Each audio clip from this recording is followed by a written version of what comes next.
up to,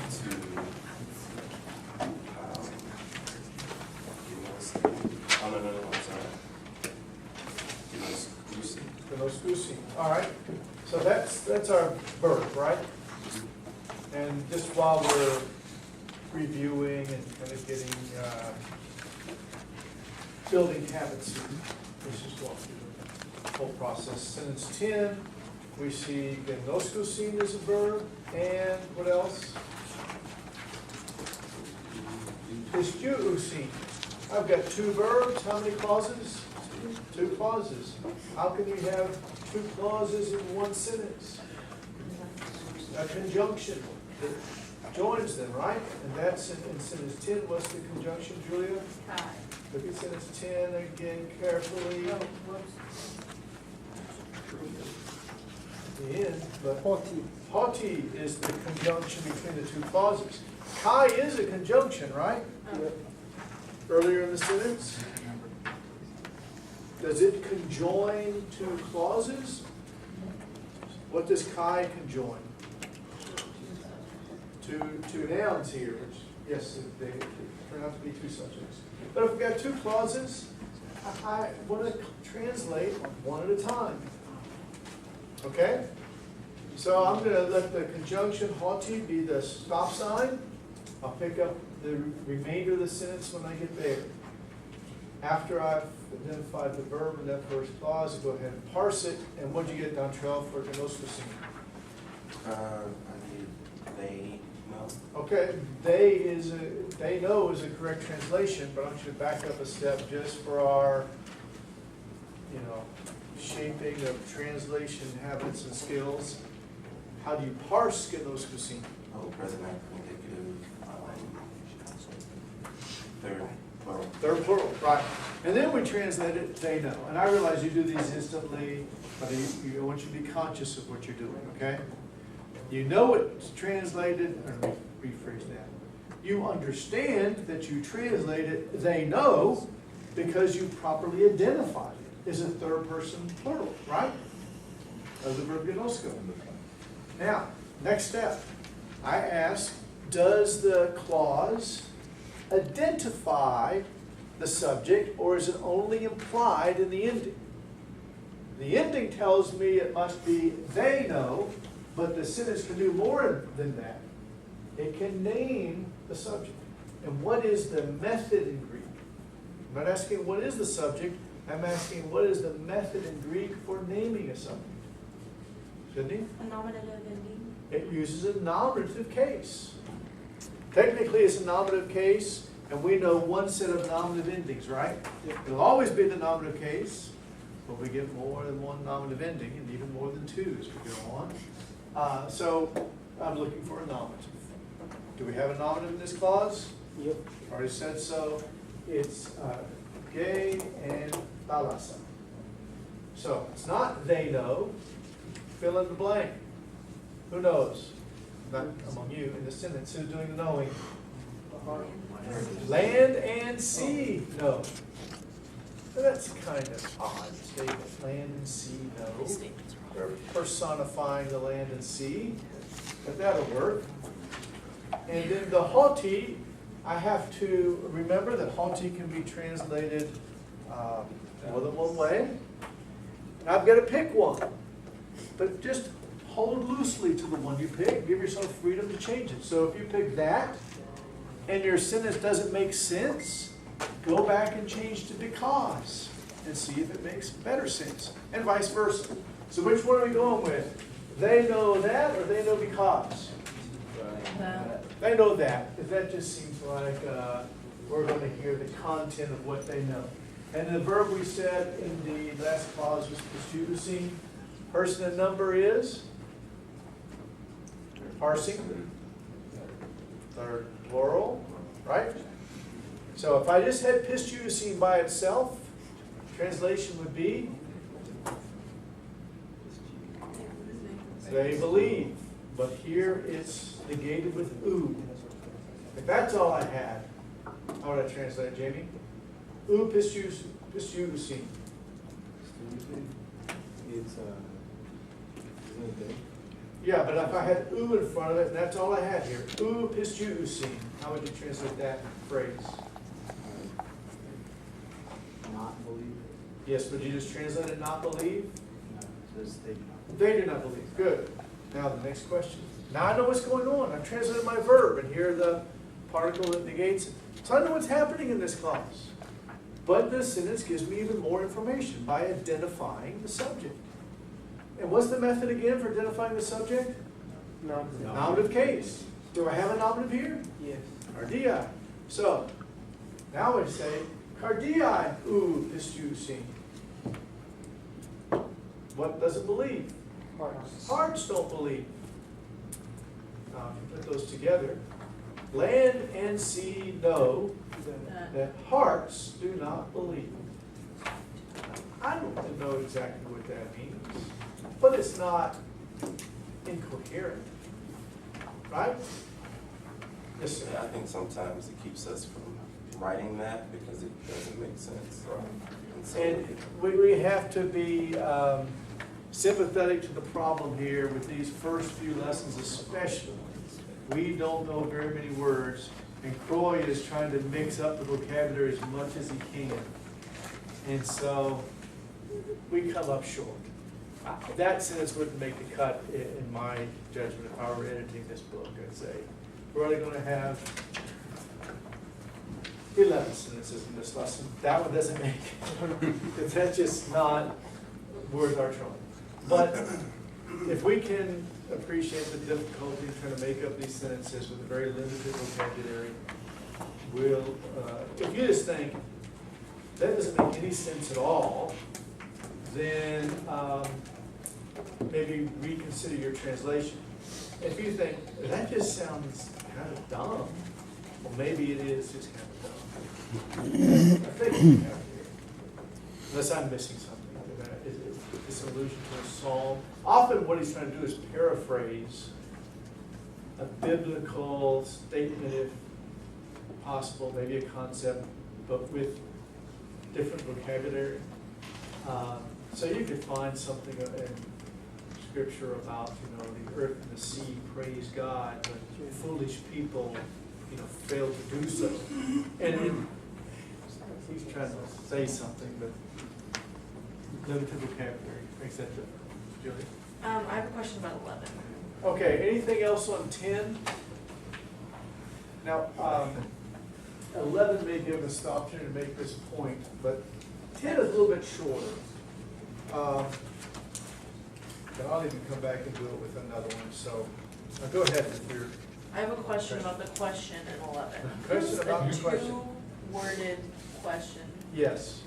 So I guess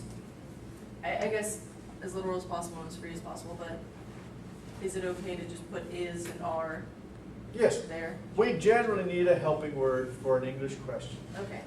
Now, does everybody see that she's dealing with the last two words in sentence, or in number 11, exercise number 11, there are actually two sentences, right? Yeah. The first sentence ends with a period, and the second sentence begins with the last word in the first line, ecclesiae akuusin. And I still maintain, I don't know if this advice is helpful to you or not, but I wouldn't suggest it if I didn't think it would be. Translate the questions like sentences, temporarily. So what's the verb? Here. Hear. Hear or listen. What's the subject? Church. Churches. So if I make it a statement, churches or assemblies hear, period. Now turn that into a question. Do churches. Do churches, do assemblies hear, do assemblies listen? So instead of trying to think about that the whole way through the translation, just wait until the end, and you can naturally, and I would say infallibly, flip it into a question. You'll get it right every time. But the grammar works the same in a statement as in a question in Greek. It's just the punctuation is different. English needs some helping words. I have another question about 11. Okay? In the actual sentence part, the very first one, it's got two plurals, like sisters is plural and churches is plural. Mhm. And then later in the sentence after choti, it says they. Mhm. Should we specify which they it's talking about? Because I wasn't exactly clear whether the they was referring to the sisters or the churches. Okay, that's a good question. Does everybody feel the dilemma there? When we have the verb legusin, which is third plural, the subject is named. In the nominative case, adelphai. So sisters speak to assemblies. And then it's that, you know, they say to assemblies that, or they speak to assemblies because, I'm not sure yet, but keep going. But then blepusin is third plural, because they do not see, or that they do not see an hour of truth. And Greek does not, this Greek clause, the hopeful clause, does not name the subject of blepusin, just third plural. So how would we possibly know the subject if it doesn't name the subject? Context. It's either they, the assemblies don't see, or they, the sisters don't see. And you say, well, I don't know, both of them could make sense. Well, guess what we can do in English? Hide behind the pronoun. If it's vague in Greek, we can leave it vague in English. Now, if we were interpreting this, and we thought there was something at stake in properly understanding this, you know, we might wrestle with it more, and what would help us resolve that question of interpretation? Context, Jason. How long have you guys been in the Bible class? Context is always what helps you resolve issues of interpretation. Okay, does that put you at ease to think sometimes these are ambiguous, but it's okay, we can. Part of, as literal as possible, if it's ambiguous in Greek, a really good translation would leave it ambiguous in English. But grammatically, it could be either one.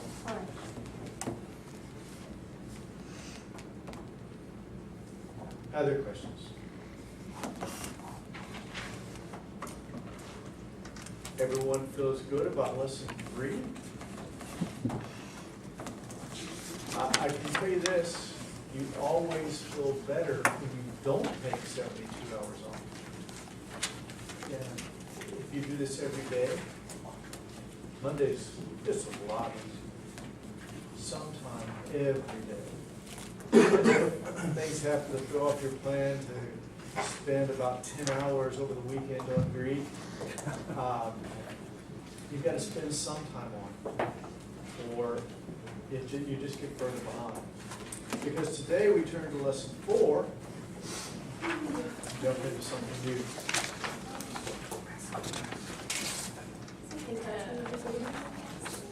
Okay, did we look at this on Friday? I'm a little confused between the two sections. We looked at it in one section, not this one. All right. Okay, that's fine. We looked at it in the last session. What's that? We looked at it in the last lesson. Oh, Look at this one, that one. okay. Then let's proceed as if no one in the room has seen this page before. Okay? I'll say the words, you repeat it after me. Adelphos. Adelphos. Allah. Allah. Anthropos. Anthropos. De. De. Doulos. Doulos. Ergon. Ergon. Thanatos. Thanatos. Theos. Theos. Kurios. Kurios. Logos. Logos. Nomos. Nomos. Oikos. Oikos. Uranos. Oranos. Technon. Techno. Weos. Weos. Okay, you see I'm letting the accents try to guide me on which syllable to stress. Now, after saying those words, what stands out to you? Lots of sigmas. Okay, lots of words that end in Omicron sigma. All the words in this vocabulary are nouns except 2 words. The 2 words that are not nouns are the conjunction Allah and de. They don't have endings. They don't have cases, they don't have numbers, they're just conjunctions. Let's say something about these conjunctions. What's Kai mean? Allah, according to the vocabulary. But Kai is the coordinating conjunction. These two things go together. Allah is the adversative conjunction. These two things are in opposition with one another. Now look at the translation of day. What's the translation? Either one. This is a really interesting word in Greek. It stands halfway between and but. It's neither adversative nor coordinating conjunction. But guess what? We don't have a word like that in English. We don't have this loose connection. It's kind of a it just almost filler. It links things together in a loose way. So we've got to pick one. When you translate it, you just can't go and you've got to say and or but. How are you going to pick? All right, does it feel like these two things are a little more alike or a little more different? If they're more alike, go with and. If they seem to be the two different elements on each side, seem to be different, go with Allah. Yes? So if we're going from English to Greek and we're ever in doubt, can we just throw did in there? Yeah. But see, it's going to have and in English or but in Yeah. English. So you get a couple of choices now. So give like a mental watch, like, no, I remember what and is, but I remember day. Okay, good. You can do that. But there's a special feature when you talk about day. Can you remind me to talk about it tomorrow? Because I don't want to talk about it, but I have to put this asterisk with day, okay? So, Frank, are you in charge? Oh, I'll try. Okay, do you want to designate a support person to help remind you to remind me to talk about day? Dontrell, okay. Both of you. All right. You see below the vocabulary. Oh, no, let me see what's about the vocabulary. Took out the conjunctions, Allah and day. Everything else is a noun. Now, apart from those two words, what do you notice about all the nouns? They all end in os? Except for two more. Two of them end in on. What's the difference? Can you find any pattern there? Or any cue? Okay, remember how Croy, in the previous lesson, when a noun ended in A or A's, alpha or eta, he had the feminine article after it. Both of them had hey, to say these are feminine nouns. All of the ones ending in pulse have the masculine article, hal, after it, as his abbreviation for masculine. But if you'll notice the two that end in omicron nu, namely ergon and technon, you see they have a different article? The tall, yeah, that's a nu. Though that is the neuter noun. So, all but two words are nouns. All but two words in this list are masculine nouns. I need you to know that. And in fact, only thing that's going to be in the quiz tomorrow are the masculine nouns. All those ending in os. So 4 words from this vocabulary will not be on the quiz tomorrow. All the others will. Okay? But just notice, there's a way to designate masculine nouns, just like there was a way to designate feminine nouns, and there's a way to designate neuter nouns, and that's all these words are. And this is a one-letter word after the entry. All right, so focusing on the masculine nouns in this list. You can't miss what says right in the middle of the page, that these words are second declension nouns, right? We've already had the first declension nouns, which were or a, os or ace, or a, on or ein in the singular. And then the plural was I, ice, os. That's the first declension pattern. Some words are alpha all the way down, some are eta all the way down, some are alpha, eta, eta, alpha. But we know the pattern, right? Okay, the second declension, we're going to start with the similarities. But if you had to pick a single letter that characterizes the first declension, you're going to pick one letter, but you think this is the defining letter of the first declension, what's it going to be? Alpha, and that's kind of easy, first letter of the alphabet. But I'm going to use the English letter A, okay? To cover the alpha and the eta, the sound of it. So declension 1 is declension A. The dominant vowel is an alpha. For declension 2, I'm going to tell you that, at least for starters, think of the first declension, but change the vowel. Now, let me start with the plural, because this is where this works best. It doesn't work all the way through, but it works best. If the nominative plural in the A declension, first declension, is alpha iota, what would the nominative plural be in the O declension? Omicron iota.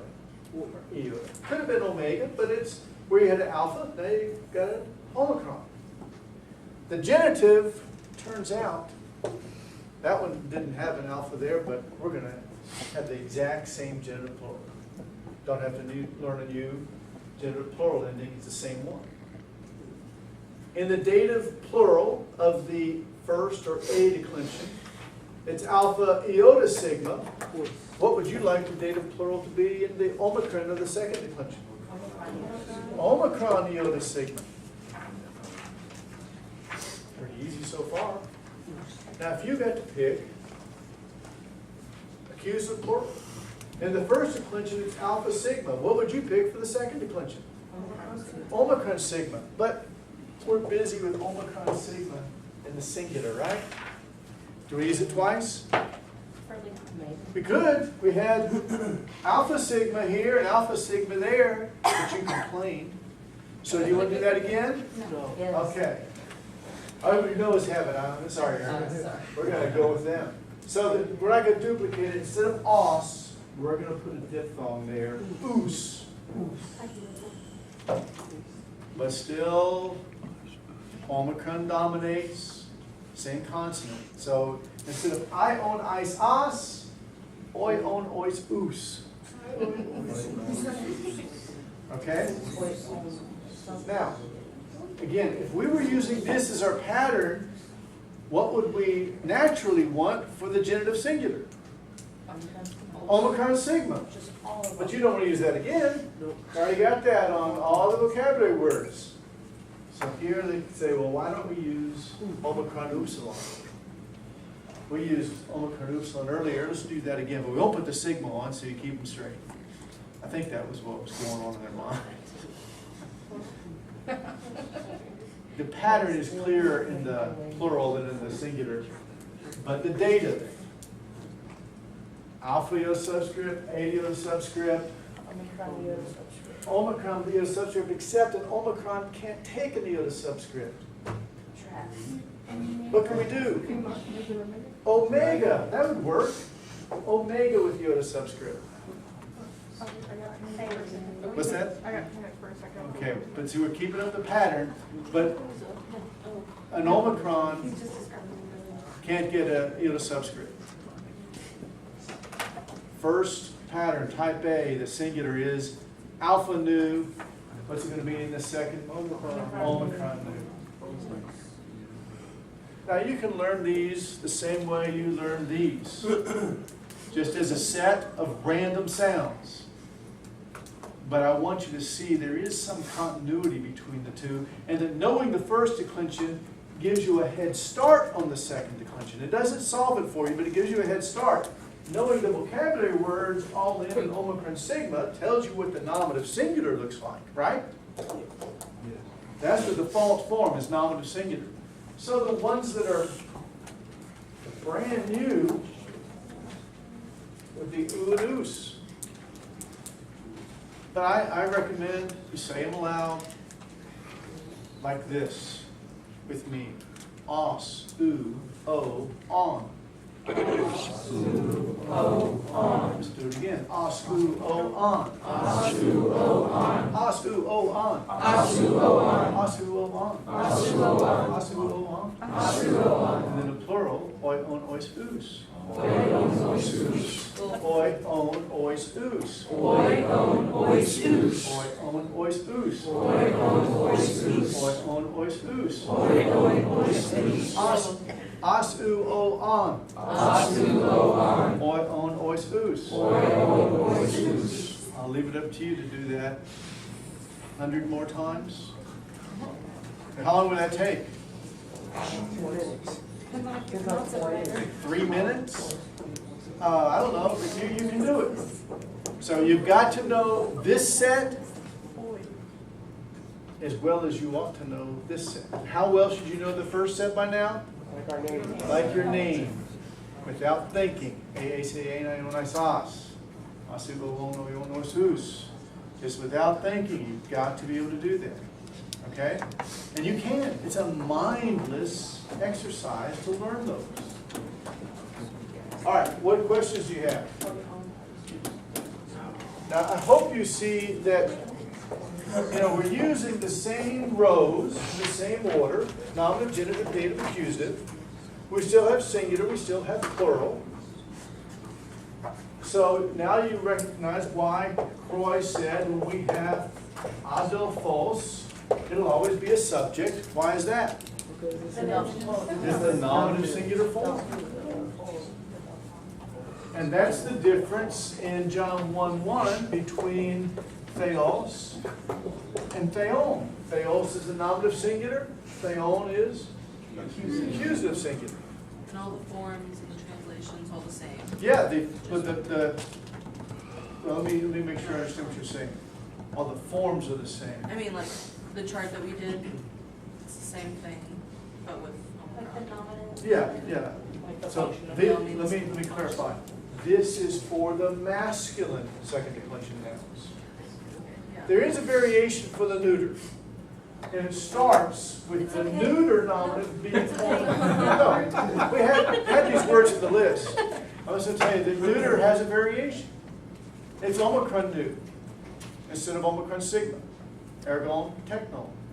We'll deal with the other variations, but if I said, oh, you've got a neuter that starts like this, would you say, that's a brand new declension, you can't fool me? Or would you say, well, that's a variation? Good. It changes the plural too. What's that? It stays the same. And the accusative is the same. The plural is different, but we don't need to know about that today. We're just worried about the You're right. Yeah. masculine forms. Now I gotta tell you in advance, we had variations in the first declension. We're gonna have variations in the second declension, okay? But they're no more complicated. All right? The other questions might be what? What's the pronunciation difference between the singular accusative and the plural genitive? Would you name that letter for me? Omicron. What was that again? Omicron. Omicron. Would you name that letter for me? Omega. On, O. On, Omicron, omega. So if we're careful and distinct, the Omicron is a little shorter, smaller than the omega. Omega. Right? But I'm not going to be, at least that letter for sure, I'm not going to be unnecessarily strict or anything. And I'm not seeking precision and purity of our pronunciation. Just kind of enough of a clarity that we can hear each other. Okay? Other questions? All right, very briefly, notice the vocabulary list has words in parentheses to help you learn them. I'm of course going to recommend using various mnemonics, but do you see the ones in parentheses? Do you see their relevance and their value? Philadelphia, Navajo. Okay, city of brotherly love. How about anthropology and anthropos? That one helps, right? Yep. Energy and ergon. Oh, we're not doing that one tomorrow. Skip that. Euthanasia and thanatos. Where's the connection? A-N-A. The T-H-A-N-A. Euthanasia and thanatos. What does the prefix "eu" mean on English words? Like eulogy and euphemism and euthanasia. What does EU mean as a prefix? Good or well. It's something positive. It comes from Greek. So euthanasia is dying well. Good death, some would say. But the T-H-A-N is from the Greek stem thanatos. Theos, you probably know. Logos, logic, logo. How about nomos and oikos having the same English derivative? How does that work? The N-O-M-Y, nomi, comes from the Greek word for law, like Deuteronomy, economy, autonomy. The eco comes from the Greek word for house. The oi becomes eco and oiko. All right.